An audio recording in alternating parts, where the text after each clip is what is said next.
राम कृष्णाय नमः। मेरे प्यारे भाइयों में बहनों, आप सबों को योगेश्वर कान्हा चैनल पर हार्दिक अभिनंदन है। All my dear friends, brothers and sisters, welcome to you Yogeshwar Kanha channel.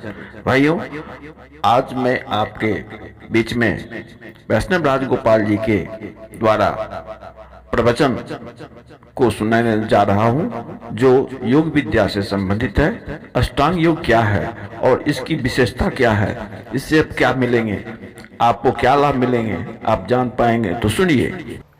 वह कौन सा ऐसा उपाय है जिससे कि हम उस अति अलौकिक आनंद को प्राप्त कर इस भौतिक जगत के सभी सुख और आनंद से भी बढ़कर पा सकते हैं, और जिसका रसास्वादन और जिसका हम एक बार उस सुख को चख लेंगे तो फिर दुनिया के सभी सुख और आनंद फीके लगने लगेंगे। तो आइए, मैं आपको उसी से संबंधित एक यह प्रवचन, यह लेक्चर देने जा रहा हूँ। इसे आप ध्यानपूर्वक सावधानी से सुनेंगे, क्योंकि कुछ ही शब्दों में बहुत सारे अर्थ इसमें छुपे होते हैं। इसके लिए आपको ध्यान देकर सुनना चाहिए।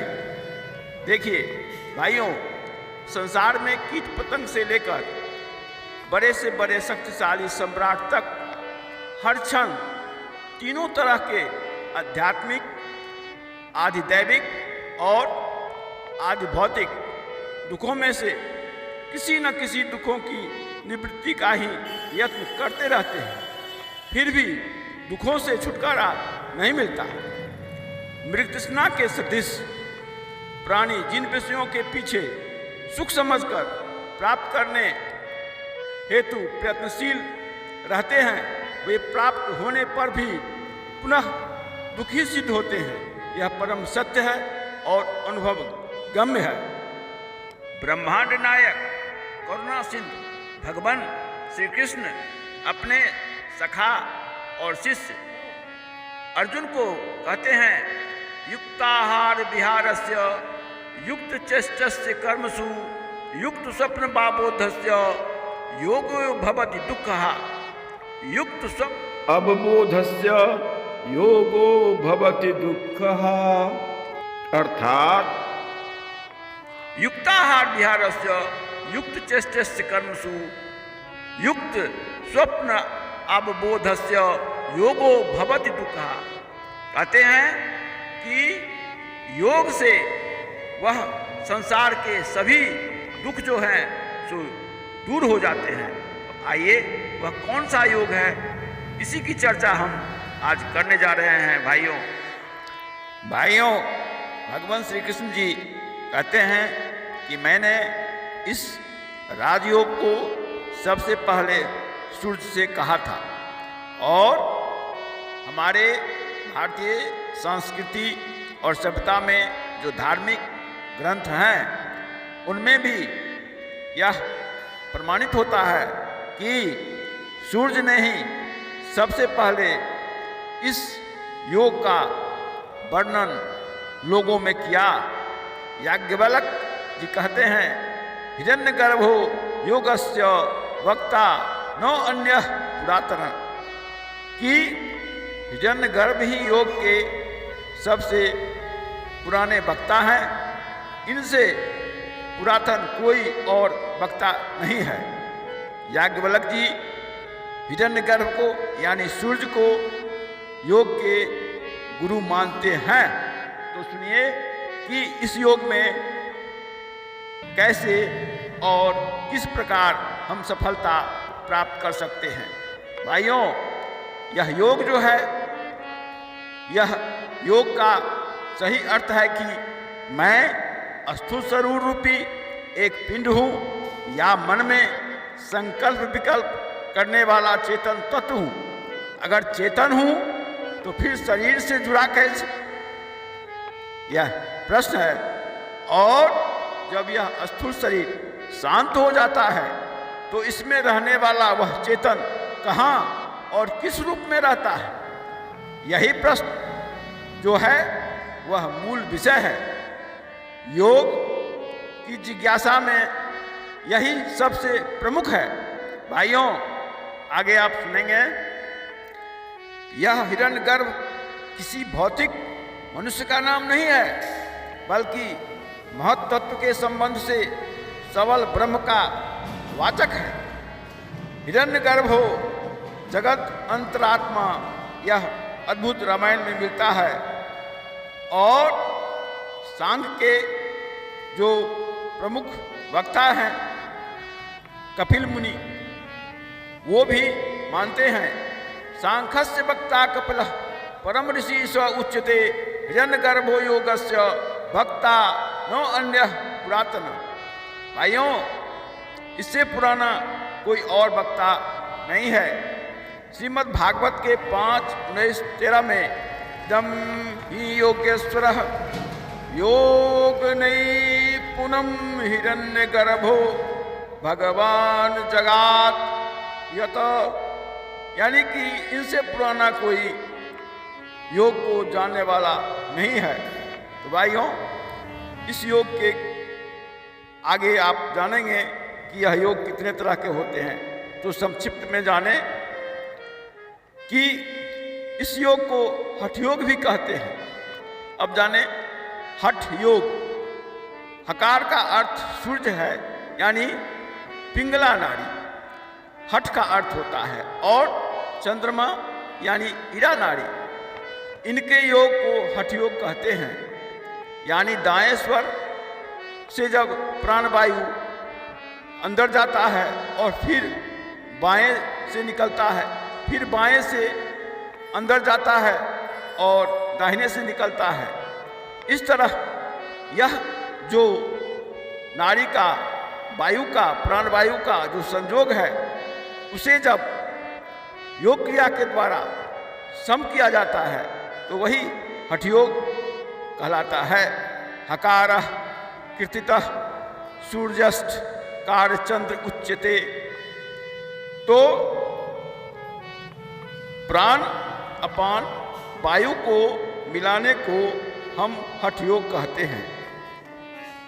इसी के अंदर भाइयों कई हैं, इन्हीं के नाम तो कई हैं, जैसे राजयोग, ज्ञान योग, कर्मयोग, भक्ति योग, हठ योग। लेकिन अभी जो हम चर्चा कर रहे हैं वह राजयोग यानी हठ योग से संबंधित विषय की चर्चा हम करेंगे। आइए कि योग का वर्णन करने में सबसे पहले यह जरूरी है कि यह किन किन उपायों से किया जा सकता है। क्यों कि यह आत्मा और परमात्मा का मिलन का एक योग क्रिया है। हम जीवात्मा अपने मूल तत्व परमात्मा को कैसे प्राप्त कर सकते हैं, यही इसका मुख्य उद्देश्य है। तो इसमें इनके 8 विभाग किए गए हैं, जिसे हम अष्टांग योग भी कहते हैं। ऐसा वेदों में मिलता है। यम, नियम, आसन, प्राणायाम, प्रत्याहार, ये बहिरंग साधन है। और धारणा, ध्यान और समाधि, ये चित्त भूमि में मन के द्वारा अपने अंदर में इसे किया जाता है। अतः इसे राजयोग भी माना जाता है। योग पर सबसे अधिक प्रायोगिक कार्यक्रम कर हमारे महान ऋषि पातंजलि ने जो अपने अद्भुत ज्ञान को जगत को दिया है, वह सबसे प्रभावशाली और सबसे आदरणीय है। वह आप जानेंगे कि उन्होंने अपने जीवन में योग को अपनाकर उस परम तत्व के ज्ञान को प्राप्त किए और उसे अपने ग्रंथों में सूत्र के अंतर्गत उन्होंने बहुत ही सरलता से लोक कल्याण के लिए लोगों को समझाया है।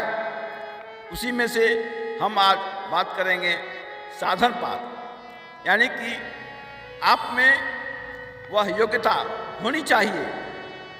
उस योग्यता के लिए हमें क्या करना है, तभी हम उस योग को प्राप्त कर सकते हैं। तो साधन का होना जरूरी है। बगैर साधन के हम साध्य तक नहीं पहुंच सकते।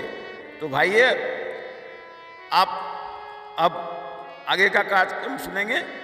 आप इस चैनल को सब्सक्राइब कर और लाइक कर अपने नोटिफिकेशन को ऑन कर दें कि भविष्य में ऐसे ऐसे बहुत ही अच्छे विचार और ज्ञानवर्धक बातें आपको पहले पहल मिल जाए। अतः आप इसे सब्सक्राइब करें। मेरे प्रिय भाइयों और बहनों, लोक में ऐसा देखा जाता है कि बिना लाभ वाले व्यवसाय में कोई भी व्यापारी धन नहीं लगाता। इसी प्रकार इस संसारी लोग भी बिना लाभ वाले कर्मों में समय रूपी धन नहीं लगाते। जीवन का अर्थ स्पष्ट तभी है जब वह चेतना से युक्त हो और अपने आप को वह जान जाए। क्यों कि यह शरीर काल से आबद्ध है। इसका पता नहीं कब यह है और नहीं है। जीवन काल का तात्पर्य होता है कि प्रारंभ और अंत। समय रूपी इस जगत के अथाह सागर में, समुद्र में हम जीवन के कुछ ही अंशों को पाते हैं, जिसकी हम गणना करते हैं कि हमारी उम्र ये है।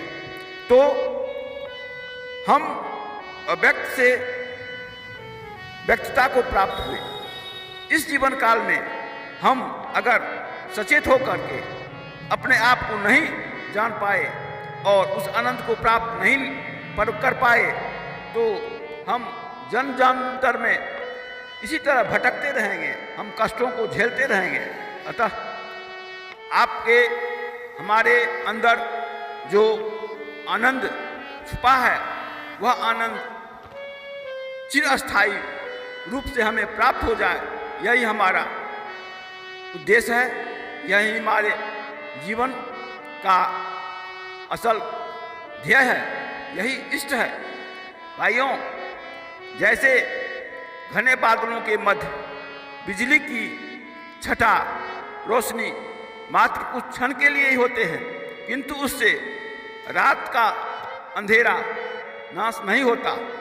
ऐसे ही जीवन में किसी क्षण में अगर कुछ आनंद आया, वह क्षण मात्र के लिए, इससे हमारा जीवन पूर्ण नहीं हो पाता है और हम सदा के लिए सुखी नहीं हो पाते हैं। अतः इस अष्टांग योग को जानकर अपने जीवन में अपनाकर अभ्यास करते हुए आप उस आनंद को अस्थायी रूप से पा सकते हैं। आनंद क्या है? आनंद एक अनुभूति है।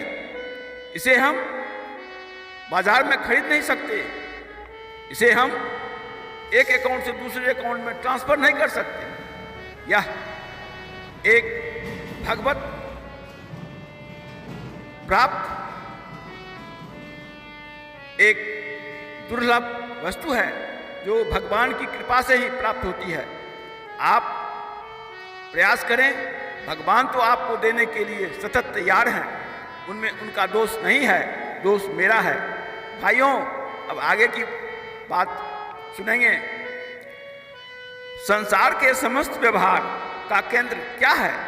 उसका केंद्र है आनंद। इसी आनंद के लिए सभी प्राणी मात्र दिन रात परिश्रम करते रहते हैं और उसी को ढूंढ रहे हैं। जीव मात्र इस आनंद के प्यासे हैं और पदार्थों से इसकी भरपाई नहीं कर पाते हैं, पर फल रूप में क्या होता है कि प्यास बुझती नहीं बल्कि उत्तरोत्तर बढ़ती ही जाती है। और कहाँ तक कहूँ, सभी स्थावर जंगम समस्त विश्व के प्राणी मृग तृष्णा के तरह व्याकुल रहते हैं। व्यथित जनों के लिए और लोक कल्याणकामी जनों के लिए यह एकमात्र श्रेष्ठ मार्ग, श्रेष्ठ धर्म, श्रेष्ठ तप, जीवन का अमृत फल है, अष्टांग योग। भाइयों, इसे आप अपनाएं और अपने जीवन को सार्थक करें। इस अष्टांग योग रूपी पवित्र दिव्य कर्म को धारण करते ही संसार के सभी भय, क्लेश, अज्ञान और शोकपूर्ण वातावरण विलीन हो जाते हैं। जैसे सवेरा होते ही रात्रि के जो अंधकार होते हैं वह विलीन हो जाता है। क्या आप जानते हैं ऐसा क्यों कर हो जाता है? अगर विदित न हो तो सुने। संसार की रचना जो हुई है उसमें अगर एक सूत सुख है तो दूसरा सूत जो है वह दुख है। दुख और सुख से बने हुए यह संसार है, यह वस्त्र के समान है। जो सनातन है, सुख रूपी और दुख रूपी जो जीवन में क्षण आते हैं वे आने जाने वाले हैं, पर अस्थायी रूप से आनंद को पाकर हम इनसे उबर सकते हैं। भाइयों, अष्टांग योग से आपको क्या मिलेगा तो सुनिए। अष्टांग योग से आप नियोगता, कुशल कार्य क्षमता, ज्ञान विज्ञान, अलौकिक विद्या जिसमें कि अनिमा, गरिमा इत्यादि बहुत से सिद्धियां भी मिल जाती है, और उनमें अगर नहीं उलझकर अपने आत्म अनुसंधान को जारी रखेंगे तो वह परमानंद की प्राप्ति भी हो जाती है। अतः जितने भी पदार्थ विज्ञान हैं वे सभी इस अध्यात्म विज्ञान के सामने छोटे हो जाते हैं। उस अलौकिक विज्ञान के समक्ष भौतिक विज्ञान कुछ भी नहीं है, उसकी पहुंच ही नहीं है। यह इस योग की महिमा है। भाइयों, सच बातें कड़वी होती है। जैसे नीम के पत्ते पर वह गुणकारी है, उससे हमारा खून साफ होता है। इसी तरह मैं कुछ सत्य बातों को कह रहा हूँ जो आपको हो सकता है कड़वी लगे, लेकिन सच्चाई है। आज जिस युग में हम जी रहे हैं उसे हम कहते हैं भौतिक युग, विज्ञान का युग, और धर्मशास्त्रों के अनुसार यह कलयुग है और कलयुग का प्रथम चरण है। भाइयों, कल कारखाने से बने हुए उत्पादों का जो प्रचार प्रसार के द्वारा उसका अंधाधुंध प्रयोग हो रहा है, जिस भौतिक पदार्थों को पाने के लिए हम यह जीवन में भाग दौड़ करते हैं, जिसमें हमें चैन नहीं है, हमें कुछ समय नहीं मिलता कि हम अच्छी बातों को सुने, अपने जीवन में उतारें, तो ऐसे समय में किस प्रकार से आपका कल्याण हो सकता है? आप अपना कल्याण खुद कर सकते हैं, और वह कल्याण सिर्फ अपने जीवन के जो दैनिक कार्यक्रम है उनमें थोड़ा सा समय, ज़्यादा नहीं, कम से कम 2 घंटे इस योग को अपनाने के लिए, साधन में लाने के लिए आप प्रयास करें, तभी आपको इस लेक्चर का सफलता मिलेगी, अन्यथा वह व्यर्थ हो जाएगा। भाइयों, यह भी प्रश्न है कि इसकी सिद्धि में कितने समय लगेंगे? सबसे पहला सवाल तो यह आप पर निर्भर है कि आपके अंदर जितने दृढ़ संकल्प होंगे, आप जितने उत्सुक होंगे, आप जिस तीव्रता के साथ इसे अपनाएंगे, उतने ही शीघ्र आपको इसका फल प्राप्त होगा। आमतौर से यह 1 साल में इसका फायदा मालूम होने लगेगा। पहले तो आप इसे अपनाएं, दृढ़ संकल्प लें कि हम उस योग को प्राप्त कर, उस आनंद को प्राप्त करने, उसका रसवादन करने, जिससे फिर मुझे कभी भी क्लेश प्राप्त न हो, दुख न हो, सुख न हो। तो आइए जाने कि अब यह अष्टांग योग जो 8 भागों में विभक्त है, अब हम पहले चर्चा करते हैं यम का। यह यम है क्या? तो सुने, इस यम शब्द का प्रयोग जो ऋषियों ने किया है, उसके अंतर्गत जो 5 बातें बताई गई है, उसे ध्यानपूर्वक आप सुनेंगे। पातंजलि मुनि अपने ग्रंथ के साधन पाद के 30वें सूत्र में कहते हैं, अहिंसा, सत्य, अस्तेय, ब्रह्मचर्य, अपरिग्रह, यमा। यानी अहिंसा को अपनाना है, सत्य को अपनाना है, अस्तेय को अपनाना है, ब्रह्मचर्य को पालन करना है और अपरिग्रह से आप इस यम को पालन करेंगे। अब मैं संक्षिप्त में इसकी व्याख्या करता हूँ, इसे सुने। अहिंसा का तात्पर्य है किसी प्राणी को कष्ट न देना, किसी को जान से नहीं मारना। तो अहिंसा के लिए किसी विशिष्ट स्थान, समय और कुछ प्राणी विशेष को त्याग कर जीवन में धारण करना, वास्तव में यह अपूर्ण हिंसा है। यह अहिंसा का पूरा पालन नहीं होगा। अतः आप शारीरिक, मानसिक और भावनात्मक रूप से किसी प्राणी को सब प्रकार से द्रोह न करना ही समझें, वही अहिंसा है। कुटबदन से किसी व्यक्ति के हृदय में आघात पहुंचाना भी एक हिंसा ही माना जाता है। अहिंसा ही यम नियम का आधार है। आप जानते हैं, जैन धर्मावलंबी लोग इस अहिंसा व्रत को बहुत सावधानी और अधिक महत्व देते हैं।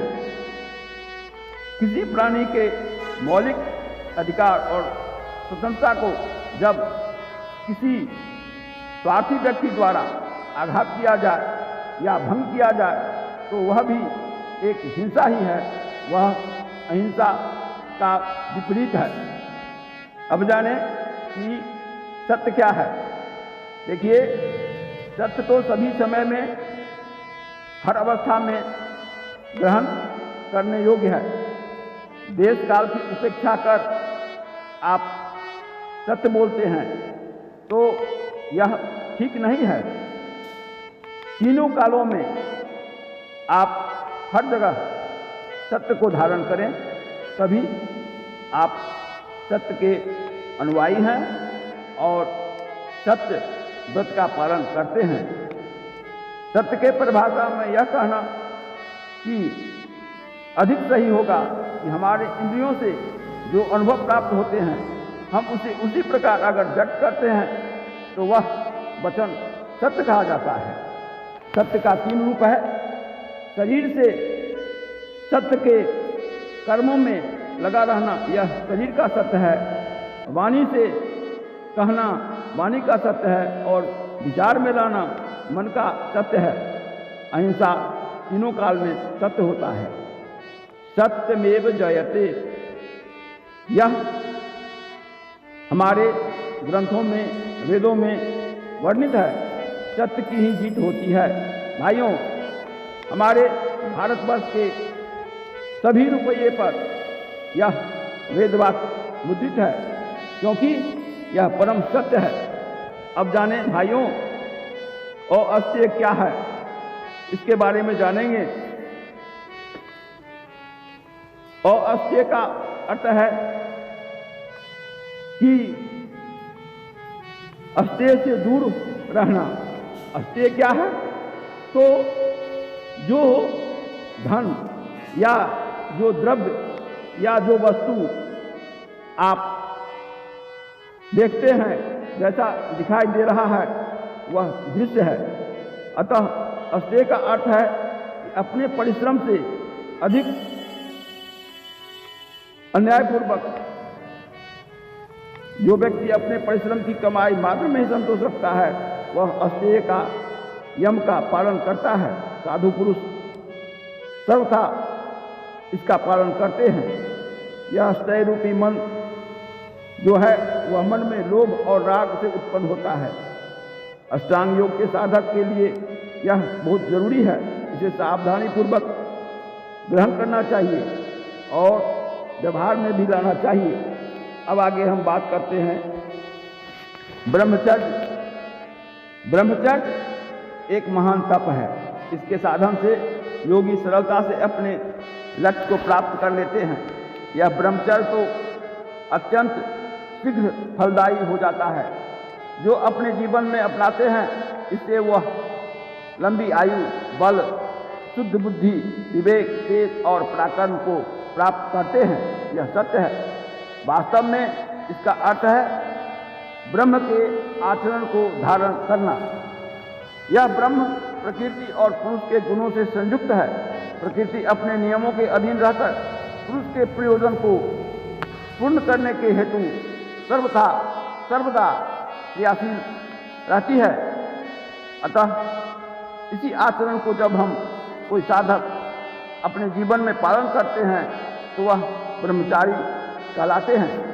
जब पांचों इंद्रियां और 5 कर्म इंद्रियां अपने अपने विषयों को आवश्यकता के अनुरूप या जरूरत के हिसाब से सेवन करता है, व्यवहार में लाता है, तो वह यम के इस ब्रह्मचर्य व्रत को पालन करता है। मानव के 5 जो ज्ञान इंद्रियां हैं, रस के लिए जीभ, श्रवण के लिए कान, स्पर्श के लिए त्वचा और घ्राण के लिए नाक और दृष्टि के लिए आंख, इन सभी का उपयोग जब मात्र शरीर के निर्वाह के लिए ही, कर्तव्य कर्म के लिए ही जब किया जाए तो वह पुरुष सभी कार्यों को करते हुए भी ब्रह्मचारी ही है। केवल स्त्री प्रसंग को त्याग कर देने से वह ब्रह्मचारी नहीं हो सकता, क्योंकि बिंदुपात न होना कई तरह के शारीरिक अस्वस्थता के कारण भी पाया जाता है। ब्रह्मचर्येन तपसा देव मृत्युम उपाघ्नत इंद्रो ब्रह्मचर्येन देवेभ्यः स्वराभरत।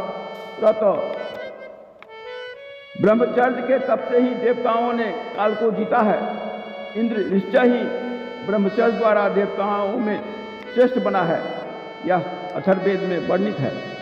हमारे भारत के महान चिकित्सक सुश्रुत के आयुर्वेद ग्रंथ में ऐसा वर्णन मिलता है कि प्रसाद रक्तम तथो मांसान्मेद प्रजायते मांसो अस्थि तथो मज्जाया शुक्र संभव। अर्थात भोजन जो हम करते हैं उसके जो रस बनते हैं, उस रस से पाचन होकर के 5 दिन के उपरांत रक्त पैदा होता है। उस रक्त के 5 दिन के बाद जो बनता है वह मेद बनता है, जिसे हम टिश्यू कहते हैं। इस मेद से हड्डी और हड्डी से पुनः सप्त सार पदार्थ जो वीर्ज बनता है, जिसमें कि पुरुष के सभी गुण विद्यमान सूक्ष्म रूप से रहते हैं। यह वीर्ज ही हमारे ब्रह्मचर्य व्रत में बहुत बड़ा सहायक होता है। इसी के कारण जो विद्वान पुरुष होते हैं, ब्रह्मचारी होते हैं, उनके चेहरे पर चमक रहता है। भाइयों, एक स्वस्थ व्यक्ति के अंदर 1 महीने में लगभग 5 से 7 ग्राम वीर्ज परिपक्व हो जाता है। जो पुरुष संसार के इस वीर्ज को संयम के साथ उपयोग करते हैं, सिर्फ संतान उत्पत्ति के निमित्त से ही व्यवहार में लाते हैं, वे गृहस्थाश्रमी होकर के भी ब्रह्मचर्य का ही पालन करते हैं। अतः ब्रह्मचारी लोग स्त्री के संसर्ग से दूर रहते हैं। कहाँ तक कहूँ, वे तो नारी के प्रतिमा तक को भी छूने से निषेध रखते हैं। बातचीत करना तो दूर की बात है। अब आइए पांचवा, अपरिग्रह। इसका तात्पर्य है कि आवश्यकता से अधिक वस्तु, धन या उपयोगी वस्तुओं का संग्रह न किया जाए। अगर 2-3-4 कपड़े से काम चल जाए तो अधिक इच्छा न रखे। यही अपरिग्रह का अभिप्राय है। भाइयों, अब हम बात करते हैं कि नियम क्या होता है। तो यम के बाद नियम जो है, इसके बारे में आचार्य जी का कहना है, शौच, संतोष, तप, स्वाध्याय, स्वर, प्राणिनाधि नियमा। शौच, संतोष, तप, स्वाध्याय, स्वर, प्रणिधानानि नियमा। यानी शौच का अर्थ है पवित्रता, शुद्ध रहना, मन और शरीर दोनों को पवित्र रखें। अंगों को जल, मिट्टी या अन्य शुद्धिकरण के द्वारा वस्तु को पवित्र रखें। और भोजन के पात्र और जल, इन सबों में पवित्रता को रखना अनिवार्य है। अब आई बात कि अंतः शुद्धि भी शौच में आते हैं, अभ्यंतर में आते हैं। इनमें है ईर्ष्या, अभिमान, घृणा, असूया। इन सबों को विपरीत भाव से आप पवित्र कर सकते हैं। भाई, ईर्ष्या को कैसे दूर करें? ईर्ष्या को मैत्री से दूर कीजिए। घृणा है मन में किसी के प्रति, तो उसको प्रेम भाव से उस घृणा को पवित्र कीजिए। अविद्या को विवेक ज्ञान द्वारा पवित्र कर सकते हैं और चित्त की शुद्धि कर सकते हैं। यही अभ्यंतर शौच है। नियम में संतोष शब्द है, या तो योग साधक के लिए सबसे अनिवार्य है। इसका साधन करने में तत्काल सुख की प्राप्ति होती है। भाइयों, जो अवस्था, धन और व्यवहार योग्य वस्तुएं अपने परिश्रम से प्राप्त हो या आपको प्रारब्ध से प्राप्त हो, उसी में संतुष्ट रहना संतोष है। रामचरितमानस में संत शिरोमणि गोस्वामी तुलसीदास जी वर्णन करते हैं, बिनु संतोष न काम न साहिं, काम अछत सपनों सुख नाही। इसका अर्थ हुआ कि बिना संतोष किए, बिना इसके आपके सभी जो असंख्य कामनाएं हैं वो समाप्त नहीं होगी। कामनाएं अगर बनी रही तो सुख कैसे? स्वप्न में भी सुख नहीं मिलेगा। अतः संतोष ही सुख का आधार है। भाइयों, अब हम तप शब्द के विषय में बात करते हैं कि तप क्या है।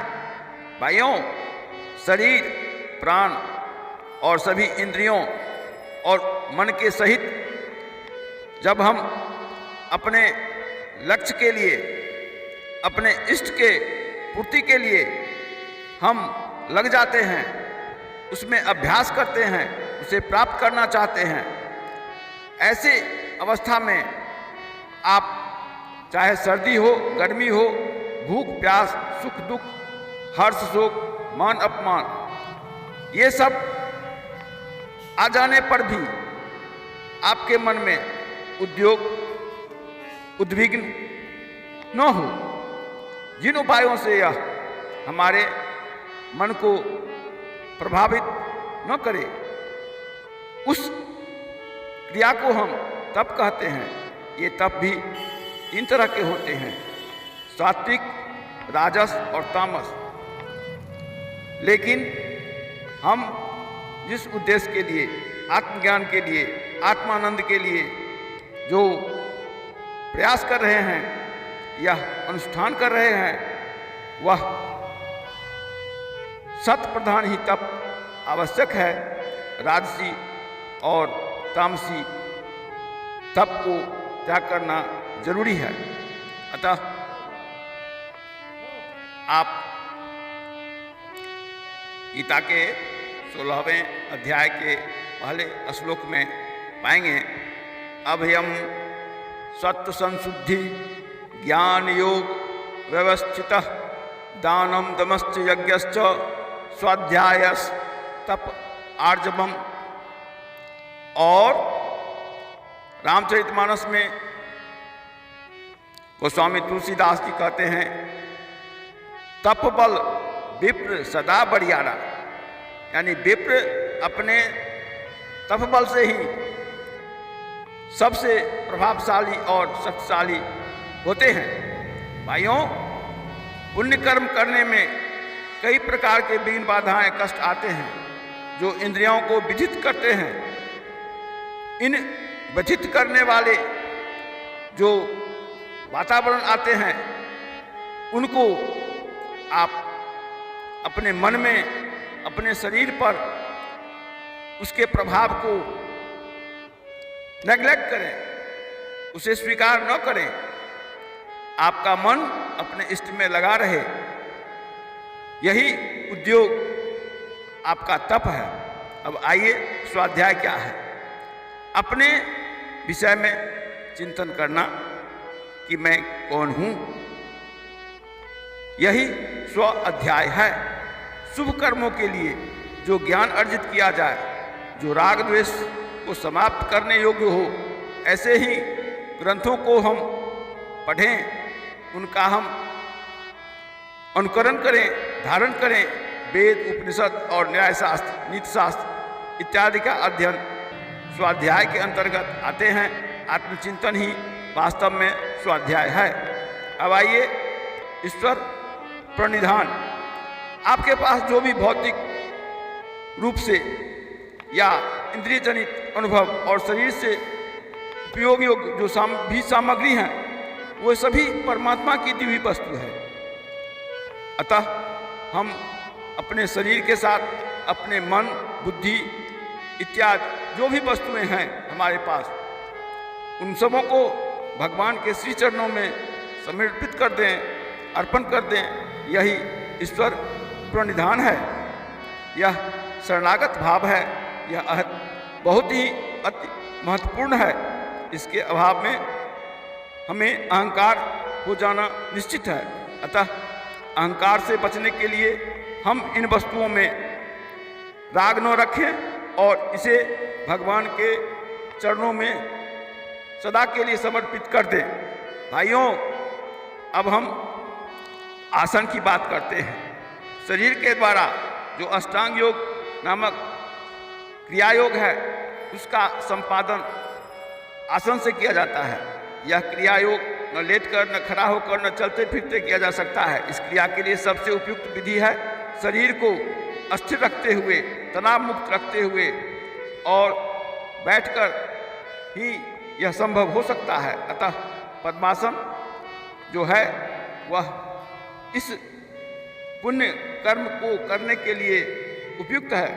पद्मासन जो है वह बैठने के उपरांत आपके तलवे दोनों ओर जंघों के ऊपर की ओर होना चाहिए। और इसका अभ्यास करते करते अगर आपको 3 घंटे तक इसकी स्थिति एक सी बनी रहे तो समझिए आपका आसन सिद्धि संभव हो गया है। भाइयों, अब प्रश्न उठता है कि यह कहाँ करें? यह पद्मासन ऐसी जगह लगाएं जहाँ भय का वातावरण नहीं हो, समतल भूमि हो, कीट पतंग से रहित हो, न ज़्यादा ऊंचा हो न नीचे हो। कुशासन या कंबल जो भी पवित्र बैठने के लिए हो उसे व्यवहार में लाएं। जहाँ न अधिक गर्मी हो न गीला स्थान हो, कोलाहल रहित और प्रदूषण रहित जहाँ वायु हो वह उपयुक्त है। मदिरा, मांस, तीखी, कटु और बासी ऐसे घनिष्ठ भोजन को त्याग करना जरूरी है। हल्का, सात्विक, स्निग्ध, सुपाच्य भोजन ही जीवन में अपनाएं। गोदुग्ध, घी, शक्कर, फल, सब्जी और पौष्टिक मेवे का सेवन किया जाना चाहिए। पवित्र जल का उपयोग यथाशक्ति की जाए। ऐसे आहार योग सिद्धि के लिए परम आवश्यक है। योगी के लिए अत्यधिक श्रम या थकावट उत्पन्न करने वाले कार्यों से बचना चाहिए, जैसे कि लंबी पैदल यात्रा, कुश्ती, फुटबॉल, क्रिकेट जैसे खेलों से दूर रहें और शरीर को स्वस्थ बनाए रखने के लिए निश्चित रूप से हल्के व्यायाम को नित्य करें। भाइयों, अब इस पद्मासन में बैठने के उपरांत हम क्या करें? भाइयों, इस पद्मासन को लगाकर आप अपने मन को दृढ़ करें। अपने अंदर दृढ़ इच्छा शक्ति के साथ अपने को जानें कि मैं मरण धर्मा शरीर नहीं हूँ, मैं पदार्थ नहीं हूँ, मैं स्वयं प्रकाशित और सत्य स्वरूप हूँ, मैं सत्य ही हूँ।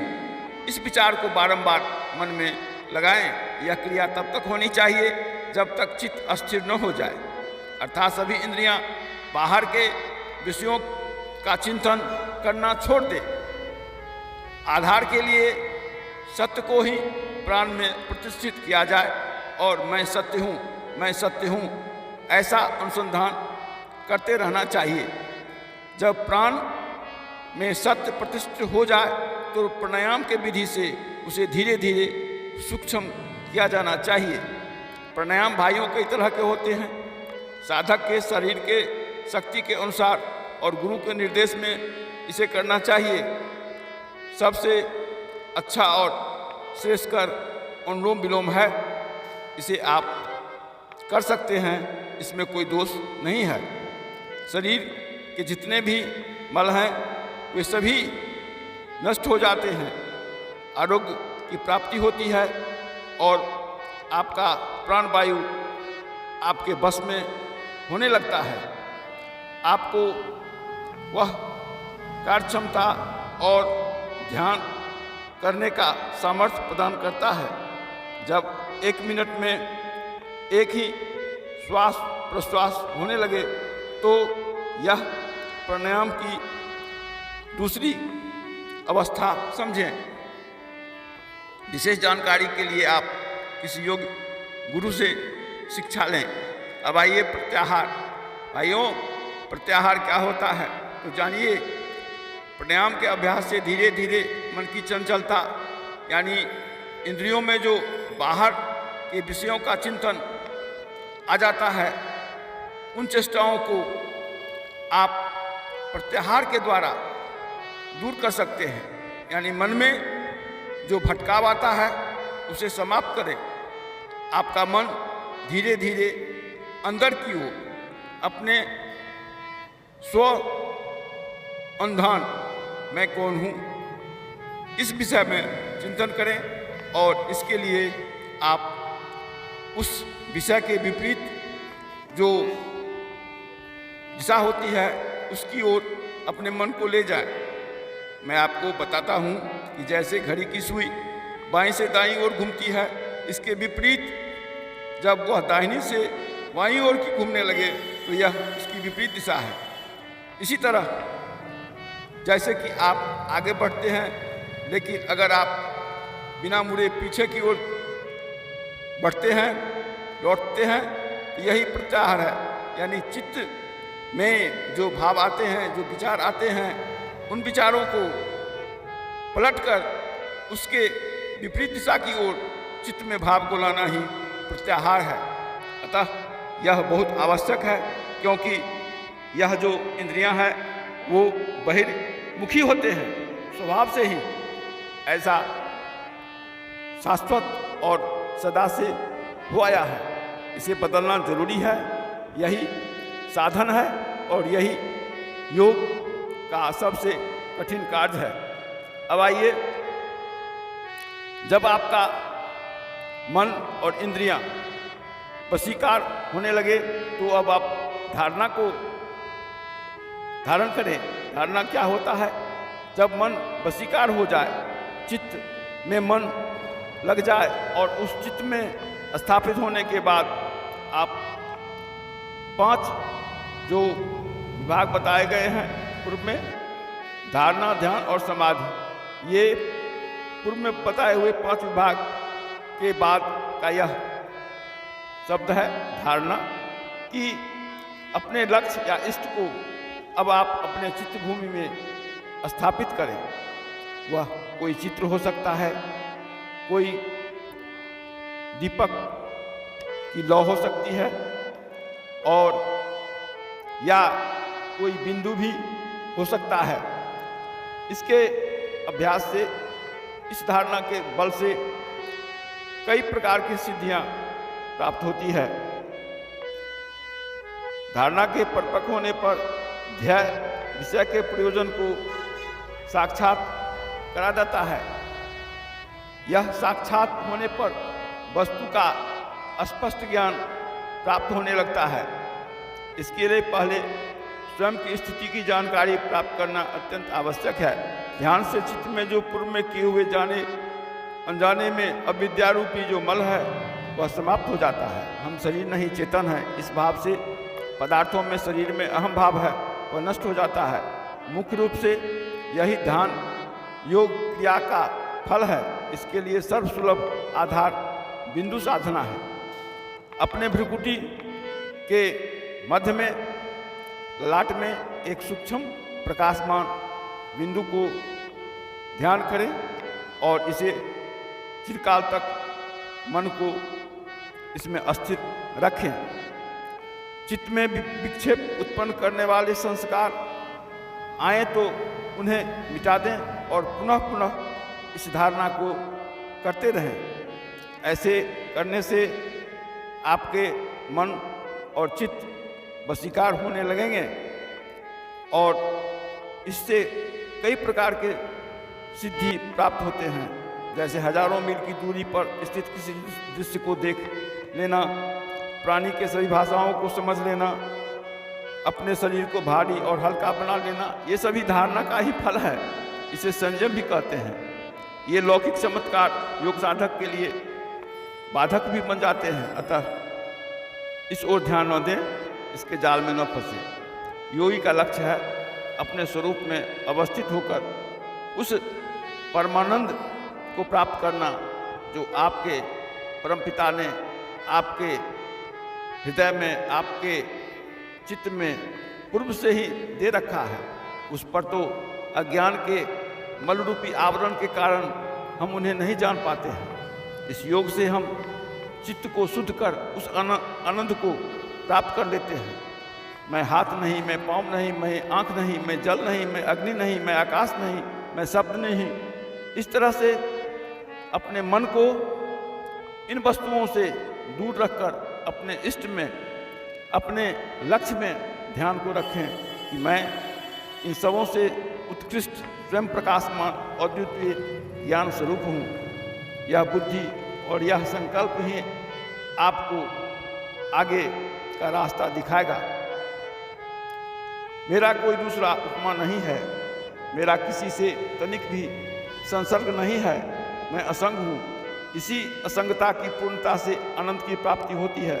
संसार परिवर्तनशील है, यही इसका नियम है। मैं अपरिवर्तनशील हूँ, शाश्वत हूँ और आनंद स्वरूप हूँ। ध्यान की परिपक्वता होने पर संसारिक व्यवहार में होने वाले सुख दुख का अनुभव नहीं होगा। जब यह स्थिति प्राप्त हो जाए तो समझे कि असंगता की प्राप्ति हो चुकी है, परंतु इससे संतोष नहीं रखें। मंजिल अभी और भी काफ़ी दूर है। अगर आप सावधान नहीं रहेंगे तो पुनः फिसलकर पीछे चले जाएंगे। अतः संसारी लोगों के संसर्ग से बचे रहें, स्वाध्याय एवं योग साधना में लगे रहें, आलस्य को त्याग कर सतत क्रियाशील बने रहें। ध्यान में भी बहुत सारी बाधाएं आती रहती हैं, परंतु धैर्य और उत्साह के साथ अपने अनुष्ठान को करते रहें। ध्यान ही आपको अगले चरण समाधि में स्थापित कर देगा। भाइयों, इंद्रियों के द्वारा जो ज्ञान प्राप्त होता है वह एक हद तक ही प्राप्त होता है, लेकिन जब चित्त के शुद्ध होने पर विवेक ख्याति रूपी उपलब्धि प्राप्त होती है तो उसके बाद जो योगी के हृदय में आनंद आता है, वह महान आनंद, परमानंद की प्राप्ति कराती है। यह मेरा स्वयं अनुभव है। इस अवस्था को प्राप्त कर कई साधक अपने आप को कृत जानकर इसी में उलझ जाते हैं और आगे प्रयास छोड़ देते हैं। परंतु सत्य तो यह है कि हमारा शरीर पंचकोशों का बना हुआ है, जिसमें आनंदमय कोष भी एक है। यह कोष जो पूर्व में सोया रहता था वह जाग उठा है। वह स्फुरन के साथ उसमें आनंद का आभास होने लगता है। यह ध्यान का फल है। जैसे पुष्प की कली फूल के रूप में खिल उठता है, उसी तरह यह आनंदमय कोष में सोया हुआ आनंद जाग जाता है और आपको आनंद की अनुभूति होने लगती है। ज्यों-ज्यों आपके ध्यान अधिक लगने लगेंगे, अपने मूल स्वरूप का आप अन्वेषण करते रहेंगे। जब जिस संसार के विषयों वासनाओं से विरत होकर अपने लक्ष्य में तदाकार न हो जाए, तब तक आप इसे करते रहें। कैसे? भगवान श्री कृष्ण कहते हैं गीता में, यथा दीपो निवात अस्थो ने अंगते सूक्ष्म अस्मिता योगनो यच्चित्तस्य युञ्जतो योगम आत्मनः। वायु रहित जगह में जैसे दीपक की लौ चलायमान नहीं होता, वैसे ही उपमा परमात्मा के ध्यान में लगे हुए योगी के जीते हुए चित्त की होती है। यानी आपका मन विक्षेप को प्राप्त न हो। जब हम अपने इष्ट को अपने चित्त भूमि में रखकर उसमें ध्यान करते हैं तो हमारा चित्त तदाकार हो जाता है। ऐसी स्थिति में हम समाज के प्रथम पद पर चले जाते हैं। विद्वानों ने समाधि को दो भागों में बांटा है, संप्रज्ञात समाज और दूसरा असंप्रज्ञात समाधि। संप्रज्ञात क्या होता है? यानी ऐसी अवस्था जिसमें हम ध्यान कर रहे हैं, इसका आभास जब तक आपको बना रहता है, यह संप्रज्ञात समाधि है। और जब